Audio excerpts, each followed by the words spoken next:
Welcome back to another episode of the Good Advice Podcast. This is a very special episode.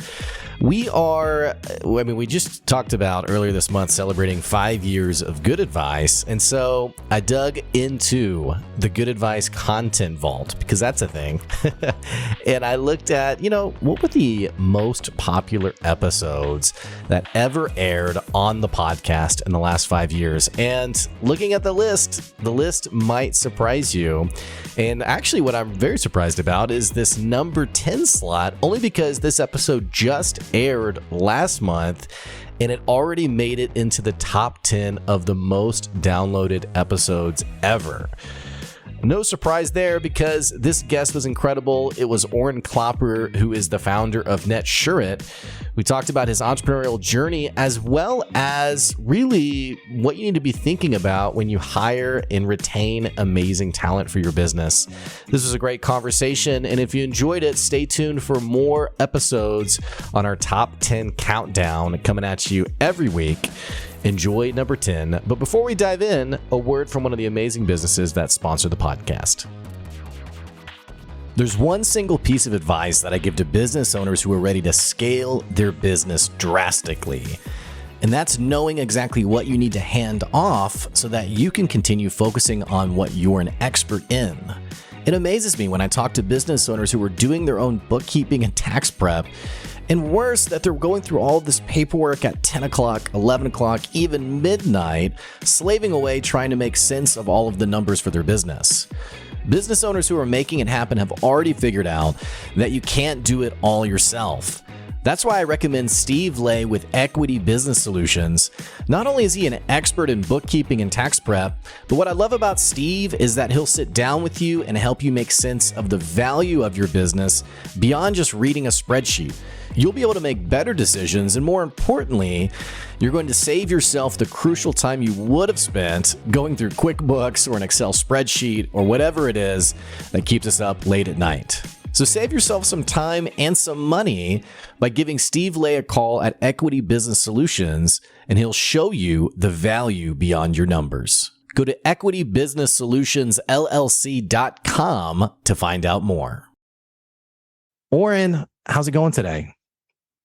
Great. Excited to have this discussion with you. Thanks, Blake. I don't know if this is obnoxious or not, but I love your accent. Thank you. Whereabouts are you from? South Africa. Okay, cool. Like I said, I don't know if that's obnoxious or not, but Not at all. Not at all. I take it as a compliment. Yeah. Now, you started Net-Sure-It 24 years ago during the lead up to Y2K. Give us a little bit of an origin story. How did the business get put together? Yeah, for sure. I was at university. I took an extra major in information systems. And this was actually in 95. And a friend of mine who was doing an engineering degree and another friend who was in the same, doing the same degree as me. The friend doing engineering had already started a business selling engineering calculators and computers to friends and family. Okay. And he invited me to come and sell for them. I'd just taken information systems, so I would get out there and sell. I wasn't the most technical person at the time, to say the least, but I loved sales. And in 97, I decided this is what I want to do. And we pretty much would do anything from selling computers to doing networking and then eventually in the kind of 98, 99 in the lead up to Y2K, it became very clear to us that this entrepreneurial engine of the economy, that SME, SMB space was being taken advantage of. And they did not necessarily understand technology, but they were starting to embrace it. And they were just, there was no clear model where they had a predictable monthly charge that they could pay to have their IT looked after. And that's where Net-Sure-It was born. It was almost an IT insurance offering. So that's where the name came from, where we would charge a fixed monthly fee and we would take care of them. And that's really how the business sort of went into the form that it is now. And essentially, we're still doing the exact same thing. We've reinvented ourselves and innovated, but same customer base, sort of 25 to 1,000 user environments. And we charge a monthly fee, and we try and take care of them in a trusted advisor capacity. Yeah, I love that. And I know you guys are doing over $30 million in revenue. You talked about these other companies. It's during Y2K. What was it? And this, unfortunately, I was a bit young. I think I was around a teenager around this time, so I didn't really know much about what was going on, other than the Y2K panicked. Was it? You mentioned you saw these other IT companies that really were kind of scamming. I'll say the word scamming, but like ripping people off. Was it people kind of jumping on the Y2K scare and like trying to pick up customers and sales, and like you guys saw an opportunity to actually do it the right way? Yes, I think there were two dynamics. The bigger dynamic was that the early adopters of most of the technology were large enterprises. So very few organizations had built appropriate technology that fit the SMB entrepreneurial space. So organizations might say, well, look, you know what, I need a certain piece of technology, and they're selling them an enterprise class product. Mm-hmm. So, and even Microsoft, it took Microsoft.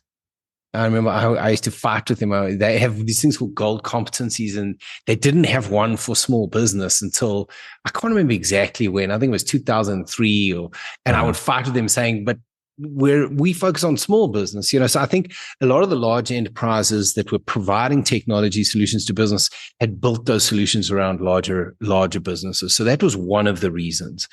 And then I think Y2K, some people were just exploiting it, really exploiting it. So those would be the two elements.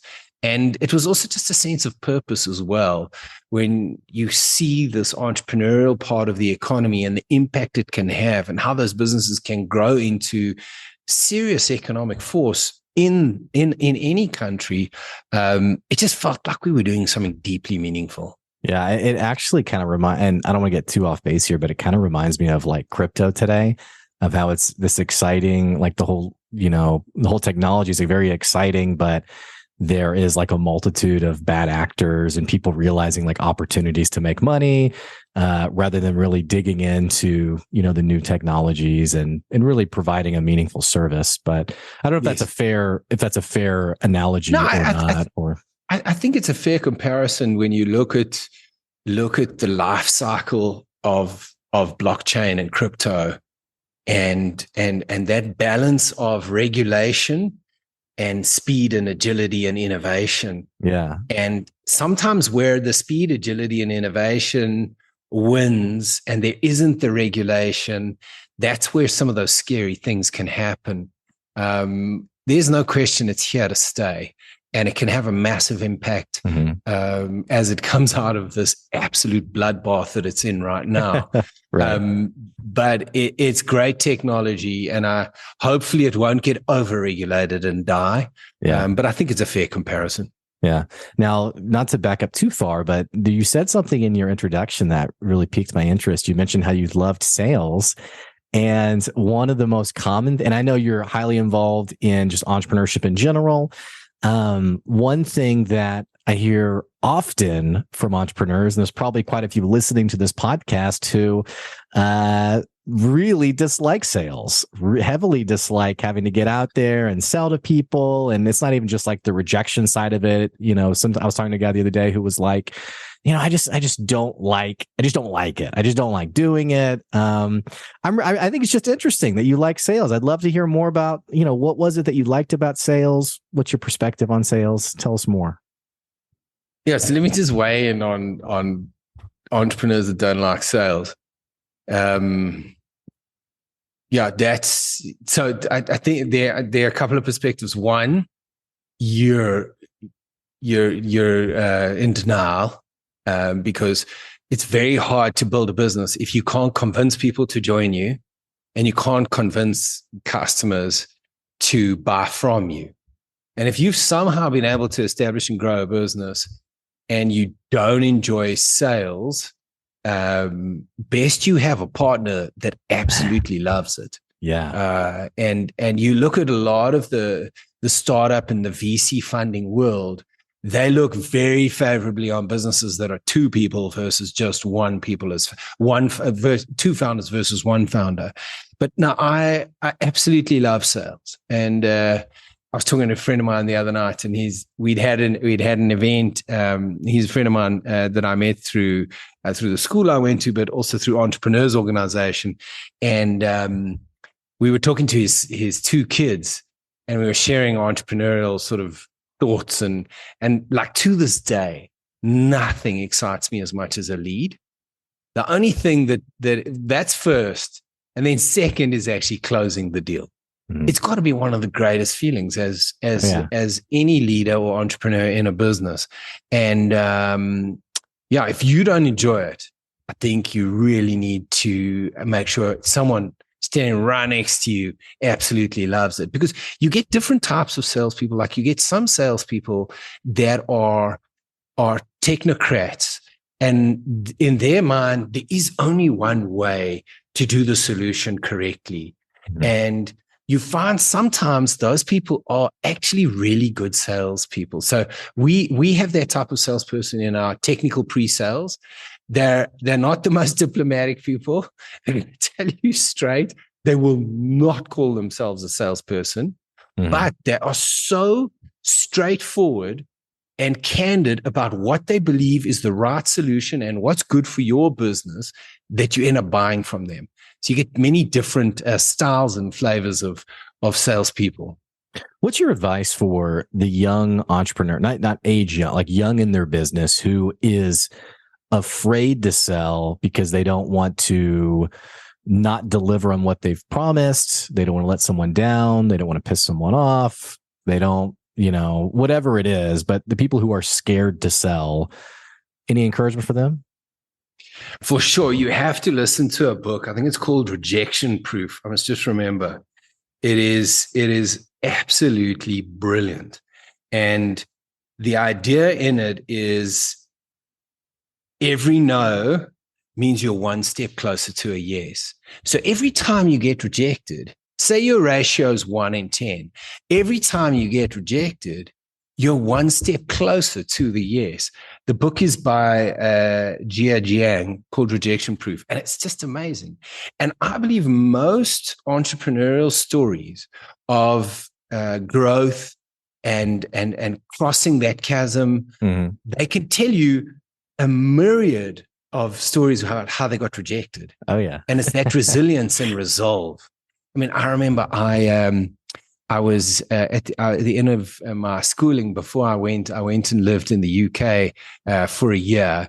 I worked to make some extra money. Before I left, I did telesales at a business called the Auto Trader. So basically, you would phone people who were advertising their vehicle or car in the classifieds in the newspaper. And you must only phone people that are private sale, that are not through a dealer. So there was this big sign up on the wall that said, "Do not phone this number." We put the number up. So anyway, I was very successful in that role, but I did manage to phone that guy 3 times. He was a dealer and he was actually suing them. But there's something about breaking that fear.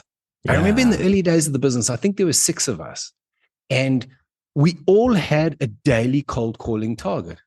All of us. Yeah. And there's something about it. If you're doing it together, the camaraderie of it, it's actually exhilarating. It really, really is. So that book, Rejection Proof, I think is just a great one.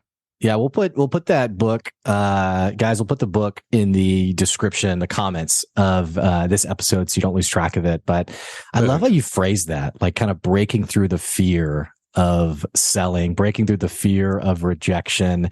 Because I do think even the people who are natural salespeople have that slight twinge of not hesitation, but anxiety, I think. And then there's some of us who've never sold at all before, who are listening to the show, who are like, I'm terrified of the idea of going to like a networking event or cold calling someone. I remember I cold called someone one time, and as I was pitching, like in the first few words, he interrupted me and he was like, "Why are you calling me?" And I was like, "Oh, I just thought, and he's like, "Why are you calling me? Don't call me." And I was like, No, "I'm sorry," but and even when I was just kind of reading the notes, on your approach to this podcast, you said, just be authentic. Mm-hmm. Okay.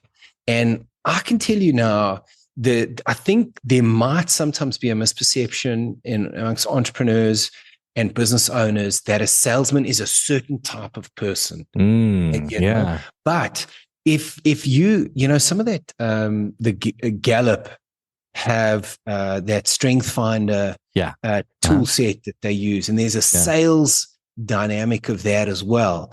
And my opinion or perspective for those people that maybe feel uncomfortable selling is just be yourself. Yeah. Just be yourself in that engagement. Be as authentic as you can. Literally, say you hate sales. You literally open up saying, listen, I'm going to be honest with you, I'm an awful salesman. The fact that I've cold called you, you have no idea how uncomfortable this is. And you know what? If you want to slam the phone down, just do it. But if you'll give me 30 seconds, and it's like, even for me, like I generally hate cold calls. And I don't know if you get them, but sometimes that guy or that woman or man gets you. They're so good. They're so authentic. I'm listening, not because I want to buy, because I want to hire this person. I want to see how far they go. But, just like you said in your brief, just be authentic. Yeah. Just be yourself, be authentic. It's amazing advice. And I think it's encouragement for all of our listeners who, many of us are on social media. Many of us are following different business leaders on social media. And, I would encourage our listeners not to fall into the trap of comparison on social media. You see that one salesperson on social media who you're like, oh my gosh, I want to be just like them. But at the end of the day, you're not them. You may be like them, but a lot of us aren't like them in the sense of like personality or style or what have you. And Orrin, I think you're giving great advice in terms of really owning yourself. Moving on from this, let's get back to your story. So you launched the business, NetSurit, and now 20 plus years later, a $30 million brand. Do you remember the moment where you realized like, okay, this is something? Like, this is not just like a side hustle or an entrepreneurial venture. Like, this thing has serious legs. Yeah, good question. There was definitely a moment where, I did information systems and as one of my majors, and I had my partner Rian and my partner Brian at the time, and Rian had convinced one of the top engineering students who actually had a bursary for his degree, and part of that is that he had to work for them for a few years as part of the agreement. Anyway, he agreed to join us. Okay, and we were nothing at that time. Then in my information systems class, the student that came first, his name was Richie Ho. I remember him so clearly, such a legend. He joined us too. And then there were just suddenly people wanted, like, we were running the business out of my flat in Randburg at that point, which was like small, like it was a one bedroom flat with like a loft. Yeah. And there were, and next thing there were these guys that were just keen to join us. And so I kind of realized there's something going on there. And couldn't really, we moved from there into our first offices. But even at the time that we registered our domain, which was 1999, we registered netshurit.com. Mm-hmm. We always had these global aspirations that we really wanted to build a truly significant and great business. So kind of to that question, I think the first point there, but there've definitely been ups and downs where I've felt like, wow, this is so hard. And, like I saw Elon Musk being asked something like this, and he just said straight faced, never. I always know I just got to do what I got to do, so he's just got this crazy sense of confidence and self-belief. And I definitely believe in myself and I have confidence, but they've definitely over this journey, there've been times where it's been tough. And there's been a very strong imposter syndrome in me where I'm like, well, people can find out. I don't know what I'm doing. Yeah. I love this. I love parking there for a second because nothing against Elon Musk, but I saw something similar. I saw another thing from Grant Cardone, who, for our listeners, very popular sales guy on social media. And I think sometimes I wonder if how much of this is like real confidence and how much of it is just like instilling confidence in the brand. Like I know exactly what I'm doing, but something you said, Orrin, that I think is so relatable and I think comforting for our listeners, especially when we talk about imposter syndrome, are these wild ups and downs in our business. Where like I can really relate to like times where I feel totally on fire. Like I'm like, man, this business is going to go so far. And then there's times where I'm like, what am I doing? Like literally, what am I doing? I'm telling my wife, I'm like, I don't know what I'm doing. Well, let's talk a little bit more about that. What gets you through those low moments that you've been through in your business? Yeah. There are some habits that definitely pull me out of that. The one is exercise. If I'm being consistent with my exercise, that definitely has an impact. Number two, I leverage. I do a gratitude exercise in the morning and at night every day. So that habit has also had an impact. I've actually. Sorry, go ahead. I didn't mean to interrupt you. No, carry on. Go I didn't mean to interrupt you though. I was just going to say this gratitude exercise. I've actually heard this mentioned a multitude of times, not just in general, but from great guests like yourself who've come on the podcast to do something similar. And I just wanted to pause for a second, just because I've talked about this with a few entrepreneurs who, I guess, oversimplify it or underplay it, where they're like, oh, so I'm supposed to like sit around and say what I'm grateful for. And I'm like, I mean, kind of, yeah, but it's amazing how these small practices seem to have such a big impact on perspective and resilience and just commenting on your practice. I didn't mean to interrupt you. No problem. So, I mean, the one dynamic is me personally, but we've definitely infused it in our culture. So there's something about saying thank you within the culture that has definitely had a massive impact. So that's deeply embedded in our culture. And then, if I look at some of the terms, to be more specific, your last podcast was about a recession and what do you do? We went through the 2001 recession. We went through the 2008, 2009 recession. We went through the pandemic. So, here I am. This is my adult life's work. Bring it on. And I'm looking at this train coming directly, through the tunnel at me. And as intimidating and as overwhelming as that can be, in moments where you're like, what am I going to do? I've got no clue.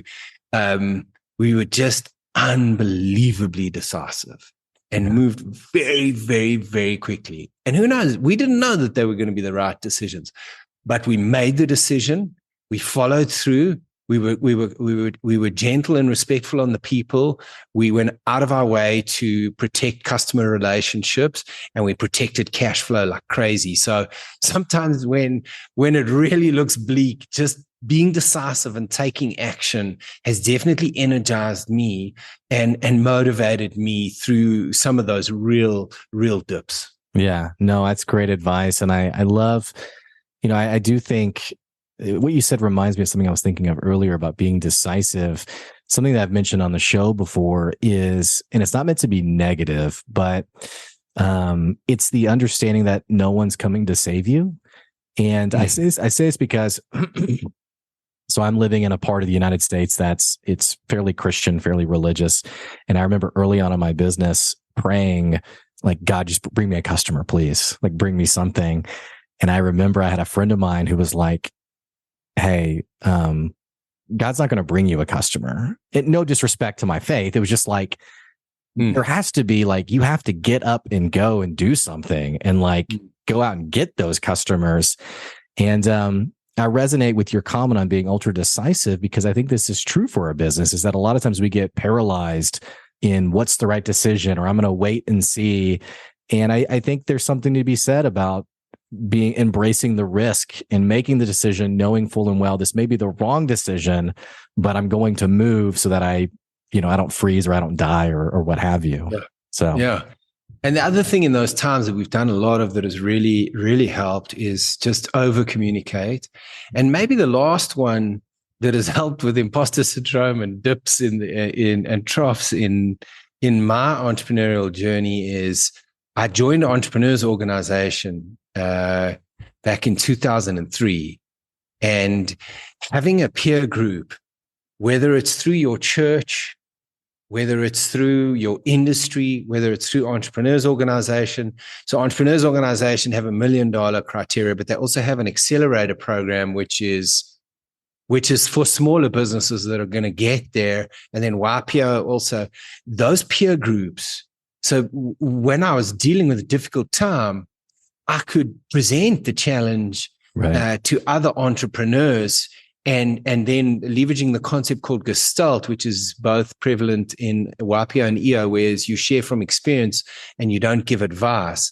They would share their experience on how they dealt with similar situations. So now I've got this peer group that are not trying to sell me anything, and they're not a customer. They're just there to support and help me. And I think for any entrepreneur, if you can find a peer group of similar, like-minded people, that has been a massive support for me. I personally feel like I owe Entrepreneurs Organization and YPO for the amazing value that it's added in my life. Well, I love that. And we've had people on the show before who've been part of EO. For our listeners, Craig Wasselchuk, who's been on. But definitely for you guys listening who, we talked about like finding a business partner or other people to talk to. If you were listening to that and thinking, well, it's just me, I'm a solo entrepreneur.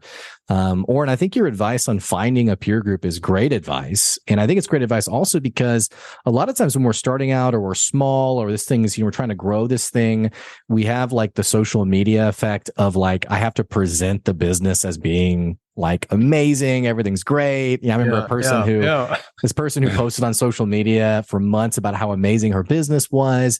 And then she became a customer of mine and she had not made $1 in 18 months. And I remember thinking like, why did you post all of this when clearly you were struggling? Which, there is a balance to that. I don't think like you bear every detail on social media regardless, but I think finding groups important. And for our local listeners, if you're in Northwest Arkansas, don't forget we do have our growth group at 9 a.m. every Tuesday morning. It is that peer group with a very much no selling culture. People come, they do share their experiences. And so if you're listening, you're from our NWA area, definitely check out that group 9 a.m. on Tuesdays at Red Kite in Tawnytown. And you can email me more if you want more information about it. But Orrin, we're getting towards the end of this episode, and I still want to ask you about your management perspective. When I think about the podcast, the things that kind of always come to the top is we talk a lot about sales, customer relationships, and then frankly, management is the other thing that really pops up as one of the most commonly talked about topics. I know you're really passionate about leadership. You're passionate about culture. I'd love to get your perspective on how you manage people well. What's been kind of your perspective on all of that? Share a little bit of that with us, please. Sure. We realized, I think it was in 2004, that so many of the people that come into the IT industry, this is actually their passion and their hobby. So if we were truly going to build something significant, we needed a culture that deeply encouraged some level of balance. because these, when you look at the nature of IT and some of the peaks of demand and the troughs and managing that capacity, is people can burn out quite easily. We actually had one of our team burn out in 2004. So where I've arrived at in my entrepreneurial career is I don't know how I could build a successful business if I didn't place our people and our culture front and center. Yeah. So how do we try to do this? Our purpose is supporting the dreams of the doers. So on the people side, that is about a culture and creating a safe space for people to pursue what they really want in their lives. And sometimes it's resulted in people resigning and moving on. And then on the customer side, it's taking our knowledge and understanding of their business and aligning that with the technology, services, and recommendations so that we can have a real impact on their business and support their goals and dreams. So from a culture, what we call our dreams program, the way we've programmatized that is we have just over 300 people, and we have each year you do your dream book. So we've got a process we go through, which is basically your top 10 personal goals and dreams visualized. Mm-hmm. This is a PowerPoint deck, to keep it simple, of images, So, there's an image of me with my daughter, and the thing I put in there is your patience is your power. And I know that that's something I've struggled with as a father. So that's a typical example. So we do that each year. You get put into a dream group, and there is a dream coach that will lead your group. It's one of your group, and they get trained. Okay. You meet once a month, and you share how you're doing. You learn from each other. You support each other. And we also do something called a Dreams Week in Advance, which on a Monday before 12 o'clock means capture the top 3 to 5 things you want to get done in that week, no matter how crazy it gets.